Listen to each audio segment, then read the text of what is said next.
Hi Andy, welcome back to Wine of the Soul Retreats. Thank you.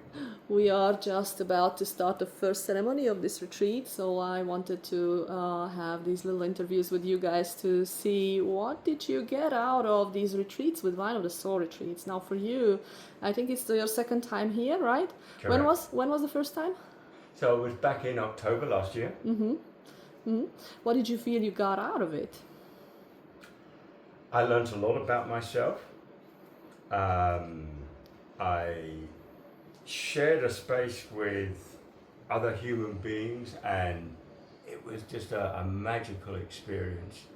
And I feel it helped to reset the course of my life into a smoother, more balanced path. Now, I know that you have some experience with psychedelics already, and still you are here back with us. Why is that? I've convinced the value of the ritual and doing this with other people in a totally safe space allows me, or did allow me, to go deeper, further, and explore more than perhaps if I was doing it alone at home. Yeah, beautiful. What would you say to anyone interested in these medicines and maybe feeling a little bit insecure?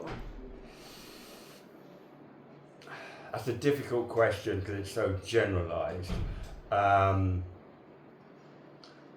If you can find a good, safe practice, one that's recommended, such as this, I would encourage them to give it a try with the right preparation. I am sure that most people will get potentially some life-changing, if not some very remarkable experience that they wouldn't have had any other way that I'm aware of. You said there's something so very important, right preparation. What is the right preparation in your view? Well, the first thing is clearly the detox, which I've never done before.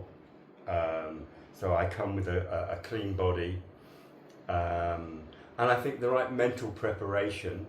I have given this some thought. I'm asking some questions about what I would like to get from this particular set of ceremonies, and I'm ready. It's going to sound a bit woo-hoo. I'm ready to surrender with whatever comes up, whatever happens. I'm ready to go with the experience, go with the flow. I've learned from experience of many years of using psychedelics that you have to go with it and let it tell you or teach you to let go of whatever it is that is no longer serving you. Yeah, I think in my view, like that's the most important advice, right, that you can give anyone who is planning on doing a psychedelic journey. What in your view is integration? So integration, again, is something that I didn't do properly in my younger life. So you get all these new ideas and new feelings that come through during the experience, but the real work happens that you have to do. So these things are not a magic bullet. They just shine a light on maybe a map or something that then you have to then put it all together and work out what you can make of it, how that can best serve your purpose of any changes you want to make in your life. And for me, integration can take days, weeks, months. In fact, if I'm honest, I'm probably still integrating the experiences from the one I did here 9 months ago. Yeah. And to me, I think it's a lifelong journey, and I think, it just helps us think in a different way and perceive things in a different way, which makes at some point our life easier. Is that your experience too? Yeah, so for many years, when people have asked me, and I want to be honest with them, I said it gives me a different view of life and experience. It's like being able to see things, from a second point of view. Step outside of yourself and almost view yourself, but without being yourself. I'm not saying that that view is any more correct than the view you've got from inside your head, but you have an alternative one, and then you can then decide which one is most useful to you, or is it both? It just opens doors for you to think a little bit more deeply about yourself and your values and where you're going. Yeah, we talked about basically do's. Do you feel there's anything on the list of don't?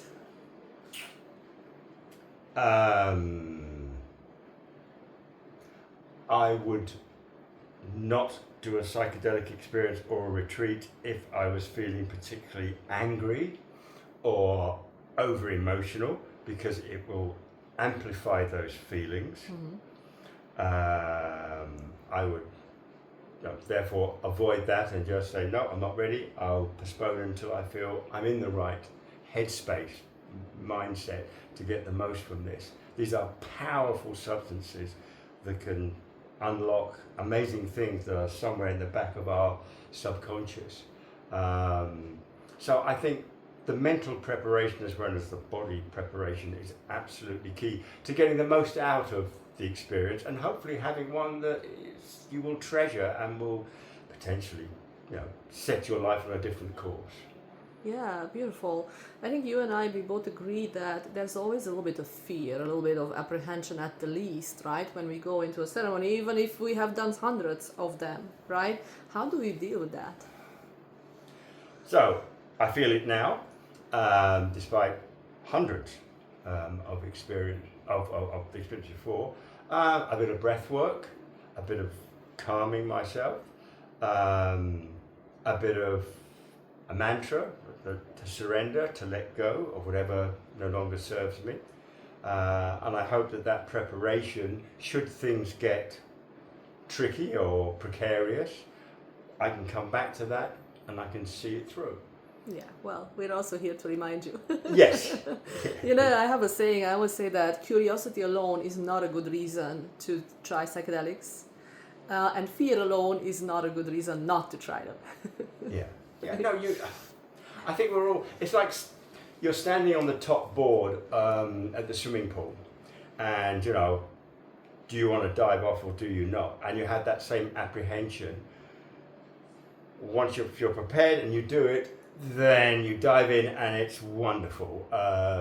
But I can tell you a few times I've been to the top board in my swimming bath when I was a teenager, and then had the temerity to have to walk down and just jump off the middle one or dive off the middle. So I'm familiar with fear. I'm a timid person by normal character.